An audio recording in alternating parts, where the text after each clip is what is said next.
What if I told you that the strongest form of revenge isn't about what you do to someone? It's actually what you stop doing for them. Seriously, think about that for a second. Carl Jung once said, "Everything that irritates us about others can lead us to an understanding of ourselves." But here's the twist.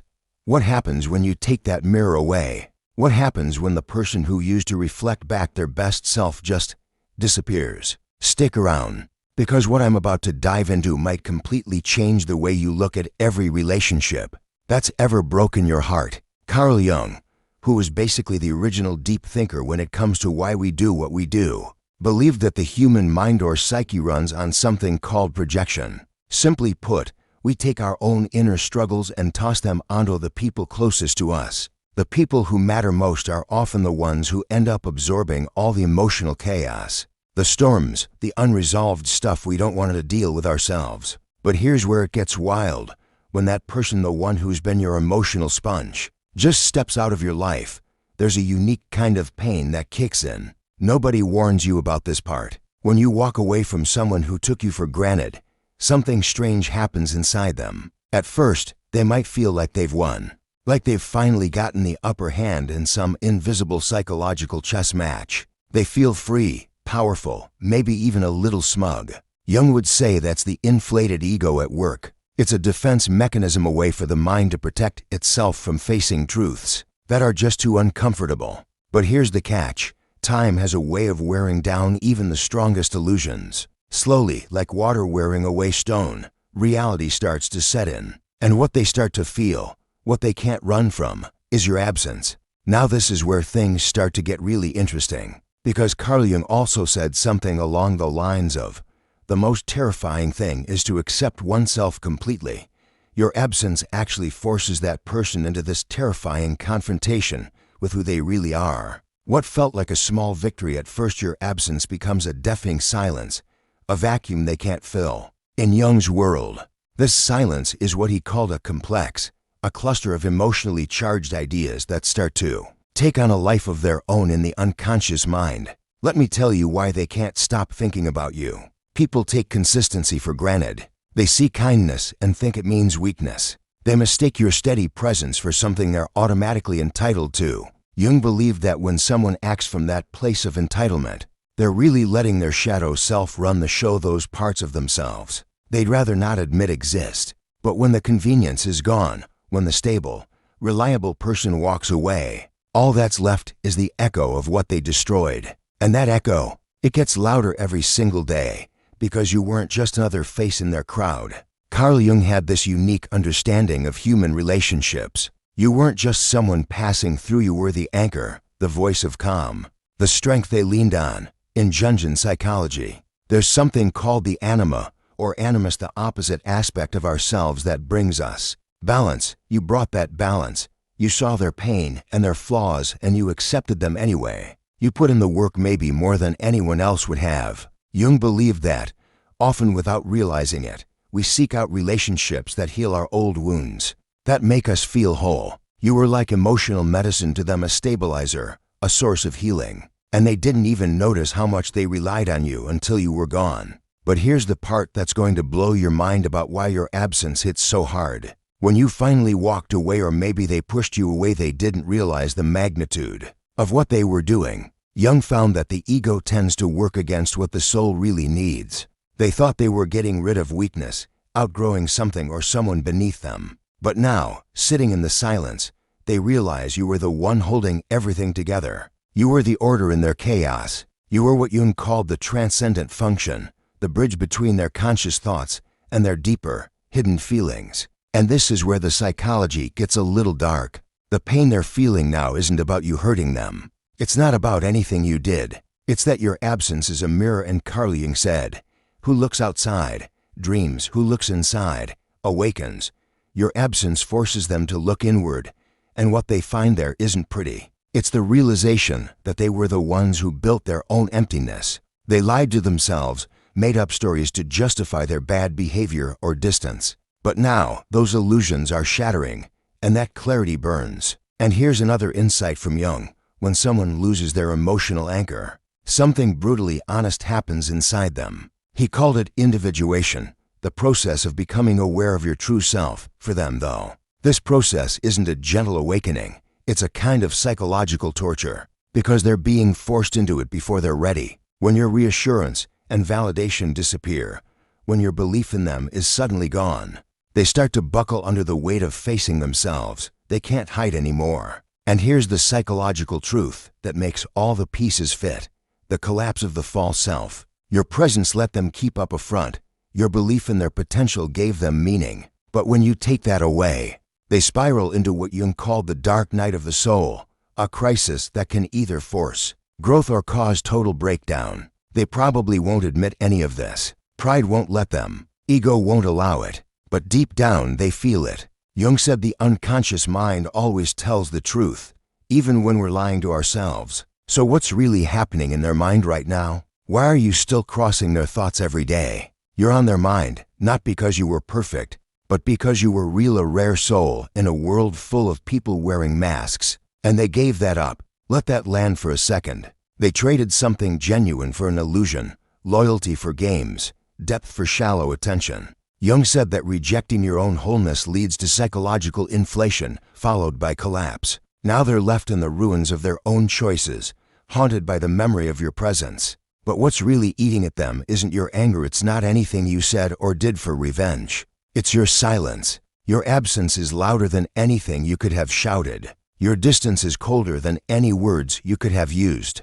Jung said the most significant conversations we have are with ourselves, and in that silence, every life falls apart. Let me explain what's happening to them psychologically, why they're spiraling. Jung found that emotional dependence often hides as strength. When someone loses you, they don't just lose a person, they lose their emotional compass. And that loss is way more devastating than they expected, because your presence wasn't just comforting, it was foundational. It supported the parts of them they couldn't support on their own. But they never saw it while you were there. They didn't realize how much they leaned on you, how you were the one Jung would say provided psychological containment, the ability to process and handle heavy emotions. Here's something most people never realize about toxic relationships, and Jung understood this better than almost anyone. They might have acted like they didn't need you, like they were totally independent, but your absence proves the truth. According to Jung, real independence only comes through something he called psychological integration, the ability to handle your own emotions, to process your own pain, instead of unloading it onto someone else. Emotional dependence is sneaky. It doesn't always show up as obvious neediness. Sometimes it looks like arrogance, like someone acting above it all, insisting they're better off alone. But underneath that attitude, there's fear. Fear of being seen, fear of not being enough, fear that their whole emotional house of cards will collapse without you holding it up. And when you walk away, that fear becomes reality. So what happens next? Jung said that neurosis is always a substitute for legitimate suffering. Translation: people distract themselves from real pain with stories, drama, or even blaming you. Maybe they told themselves you were replaceable. Maybe they convinced themselves they'd be better off without someone too much, too intense, or too sensitive.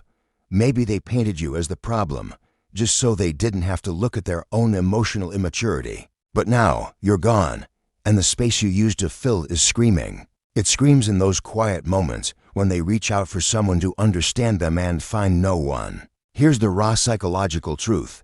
Your absence reveals their character in ways nothing else could. Jung said that when we lose someone who stabilized our emotional world, we start to experience what he called psychological disintegration.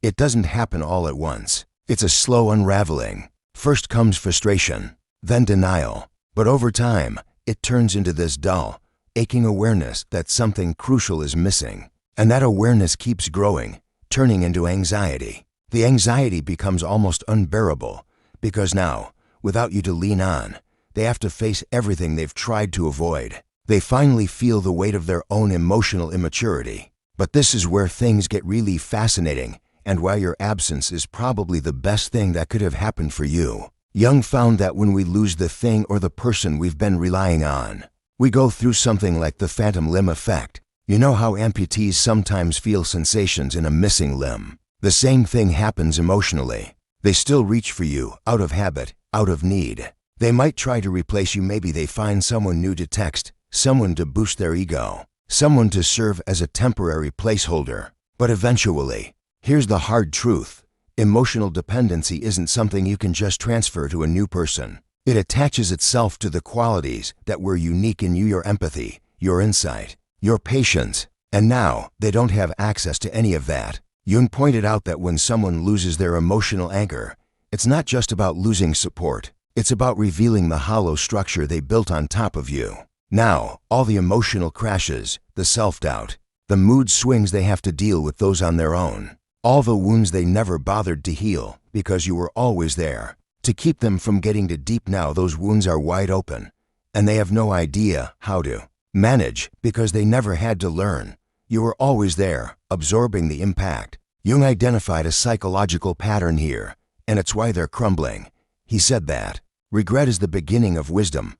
But for them, regret isn't just a passing feeling. It grows into what Jung called a complex and autonomous psychological force that starts to drive their thoughts and emotions. At first, they pretend not to care. That's always step one after losing someone they thought would never leave. Maybe they act like they're better off, that your exit was overdue, that they're somehow freer now. But regret is quiet at first. It starts as a flicker and uncomfortable memory, a little ache in the chest when your name comes up. But it grows, because regret isn't just a visitor.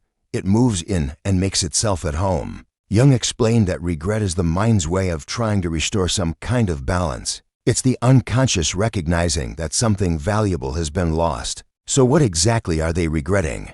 They regret the lies they told you, the times they ignored your feelings, left off your efforts, or treated your loyalty like it was their birthright. They regret every time they saw you struggling and just looked away. But here's the twist that changes everything about your own healing. Jung said, the privilege of a lifetime is to become who you truly are. Your absence isn't just the end of a relationship. It's the start of something transformative. Because while they might have expected you to fall apart, to chase after them, to beg for their attention, you didn't. Instead, you evolved. You didn't lash out. You didn't lose yourself in the chaos. You rose, quietly and powerfully, without anyone's permission. Here's what Jung discovered about psychological transformation. And most people never really get this. Your absence became a testament to everything they lost, and everything you found. What they didn't see coming was how strong you would become without them. How much clearer your vision would get when the noise they brought to your life finally faded. Jung said that true healing requires what he called the transcendent function. It's the ability to sit with the tension between opposites until something new emerges. Your absence created that tension, and your growth, that's the new level of consciousness being born. And here's why your transformation is so devastating to them. They were used to being the center of your focus, the main recipient of your patience and loyalty. They mistook that focus for weakness, that patience for desperation. But it wasn't. It was love. It was devotion. It was emotional strength at the highest level. Jung described the meeting of two personalities as being like the contact between two chemical substances. If there's a reaction, both are transformed. In your case, though, only one of you chose transformation. They chose to stay the same, to keep hiding behind the same old patterns. And here's what's really eating them alive: while your peace is their punishment. The contrast between who you were when you stayed and who you became when you left is the thing that haunts them. They're stuck in the same cycle, still playing the same games while you've moved forward. You used the pain as fuel. You didn't just heal, you transformed. You became more self-aware, more focused, more in control of your own emotions. Jung called this individuation, becoming a whole, integrated person. Here's the final psychological truth in this section, the one that can set you free. Jung said the most important question anyone can ask is, what myth am I living? You finally realized you were living someone else's story, a story where you were just a supporting character in their drama. But your absence rewrote that script. You became the author of your own narrative. You stopped being the endless emotional supply for someone who never learned to fill their own cup. You stopped being the mirror for someone who refused to look at their own reflection. Jung understood the power of walking away. Your absence isn't just a missing piece in their world. It's a mirror, one they can't avoid, that shows them exactly who they are and what they lost. And what's the thing they fear most? That you're not coming back. That, in the story of your life, they've become nothing but a distant memory in a chapter you've closed for good. that no apology, no wave of regret, no last-minute realization can undo the damage or reopen that door. And honestly, that fear is completely justified. Jung once said, "The shoe that fits one person pinches another." There's no recipe for living that suits all cases. You've outgrown the old version of yourself, the role you played, the emotional space you lived in. You've evolved far beyond the limitations that once held you. You didn't just leave, you elevated. And when you elevate, you don't go back to the situations or people that tried to hold you down. You honor your growth by not repeating the lesson you've already learned. They thought they could break you, but all they did was sharpen you. They tried to teach you a lesson in rejection, but you flipped the script and turned it into a master class in self-respect. That's what Jung would want you to recognize. Your silence, your distance, your growth, it all screams the one truth they never wanted to face. You were the best thing they had, and they lost you. It's not your anger that's haunting them. It's not your words or your revenge. It's your peace. It's the life you've built in their absence. Carl Jung said it best, everything that irritates us about others can lead us to an understanding of ourselves. But some people, they'd rather stay irritated than take the hard road toward understanding. They cling to projection instead of reflection, ego instead of growth. And that's why your absence isn't just their loss, it's your liberation. Jung discovered that the biggest, most important problems in life can't actually be solved, they can only be outgrown. And that's exactly what you did. You outgrew the problem.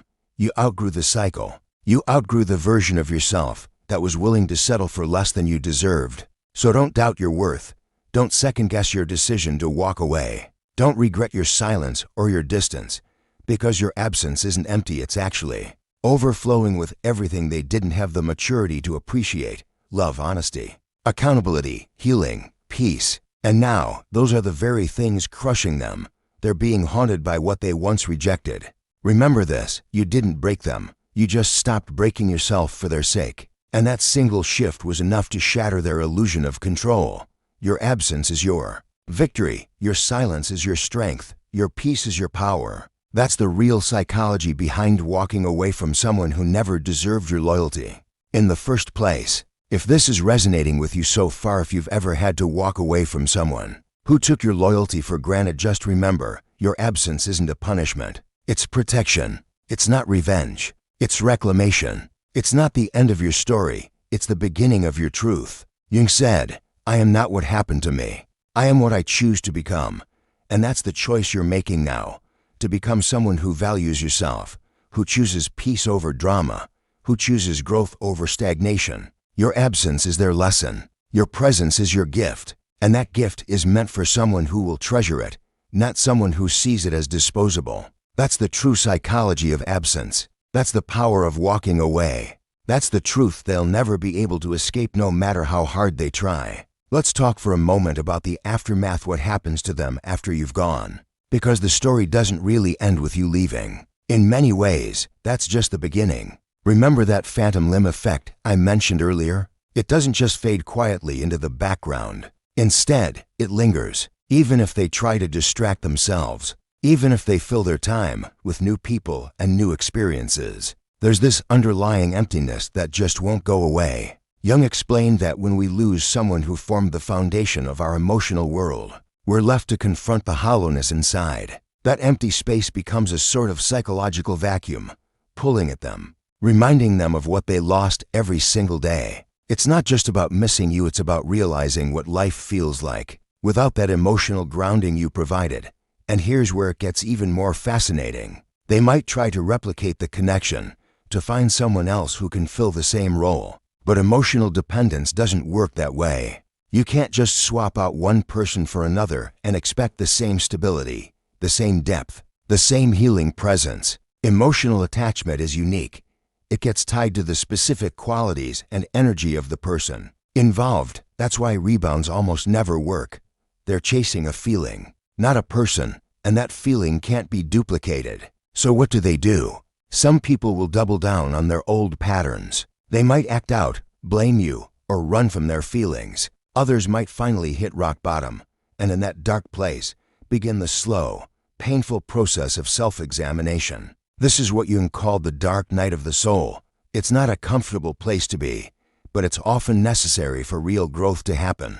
Meanwhile, your absence keeps doing its work not just as a punishment, but as a catalyst for change. Whether they choose to grow or stay stuck is up to them. But for you, the absence is freedom. It's proof that you valued yourself enough to let go of anything that was weighing you down. Now, here's something you might not expect. Over time, as you continue to grow, heal, and evolve, you'll notice a shift. The pain of loss fades, replaced by gratitude for the lesson. You'll start to see how much stronger you've become, how much clearer your vision is, how much more you have to offer to yourself and to others who truly deserve it. Jung believed that true healing comes when we stop looking for validation in others and start finding it within ourselves. That's what your absence allowed you to do. You stopped being defined by someone else's inability to value you. You started defining yourself by your own standards, your own growth, your own peace, and that, more than anything, is what sets you free. Let's bring this all home as you continue to live your life, stronger and more self-aware. You'll notice just how different things feel when your energy isn't being drained by someone who never valued it. Jung said, "The privilege of a lifetime is to become who you truly are," and that's exactly what you're doing, becoming yourself, fully and unapologetically. That's the real victory here. And for the person you left behind, your absence is a daily reminder of what they lost. It's a mirror they can't turn away from. Every day, in big ways and small, they're forced to face the emptiness that's left when someone who truly cared is no longer there. They feel it in their routine, in their relationships, in their own sense of self. They might try to distract themselves, but there will always be moments late at night, in the quiet, when they're left alone with their thoughts, when the truth becomes impossible to escape. Jung understood that the greatest transformations in life don't happen because someone told us the right thing or gave us the right advice. They happen when we're finally forced to sit with ourselves, with no one left to blame, no one else to lean on. That's what your absence does for them. It forces the hard questions. It brings up the lessons they tried so hard to avoid. But here's the part that matters most for you. Your absence isn't about punishing them. It's about choosing yourself. It's about reclaiming your energy and your peace. It's about finally understanding that your presence was a gift and not everyone deserves it. Jung once said, "I am not what happened to me. I am what I choose to become." By walking away, you chose to become someone new, someone who doesn't settle for being background noise in someone else's story, someone who knows their own value, even if others can't see it, someone who's willing to grow, no matter how uncomfortable that process might be. And the amazing thing, your absence becomes the space where your true life can finally start to bloom. For so long, your energy was tied up in maintaining someone else's stability, in being their emotional anchor, their safe harbor. But now, that energy is yours again. You get to use it to heal, to explore, to create, to connect with people who actually see your value and want you to thrive. So if you're ever tempted to doubt yourself, to second-guess your decision, to wonder if you made a mistake by choosing peace over chaos, remember this: your absence is not empty. It's full. It's full of potential, of healing, of new beginnings. It's full of love, truth, accountability, and a kind of quiet power that no one can take from you. And for them, that fullness is a daily reminder of what they lost. It's not your anger, your words, or your revenge that lingers. It's your growth. It's the life you've built. It's the peace you carry. That's what truly stings. That's what they'll never be able to escape. If you've ever found yourself in this story, if you've ever walked away from someone who took your loyalty, your kindness, your presence for granted, know this: you didn't break them. You just stopped breaking yourself for them. And that was the turning point. That was the moment their illusion of control crumbled. That was when your absence became your victory, your silence became your strength, and your peace became your superpower. That's the psychology of walking away from someone who never deserved to stay. If this message resonates with you, if you see yourself in any part of this journey, remember, your absence isn't about revenge. It's about protection. It's about reclaiming your life, your energy, your story. It's not the end. It's the beginning of something so much better. Jung said it best: "I am not what happened to me. I am what I choose to become." So choose yourself. Choose peace. Choose growth. Your absence is their lesson. Your presence is your gift, and it's meant for someone who will cherish it. not someone who will take it for granted. That's the real psychology of absence. That's the true power of walking away. That's the truth they'll never escape. Thank you so much for sticking with me through this deep dive. If you found value in today's discussion, don't forget to subscribe to the channel and share this video with someone who might need to hear it. And if you feel called to support this work, you can now leave a super thanks below. It's a small gesture, but it truly helps keep this channel going. Remember, your story isn't over. Your presence is a gift, and your absence is the most powerful lesson of all. See you in the next video.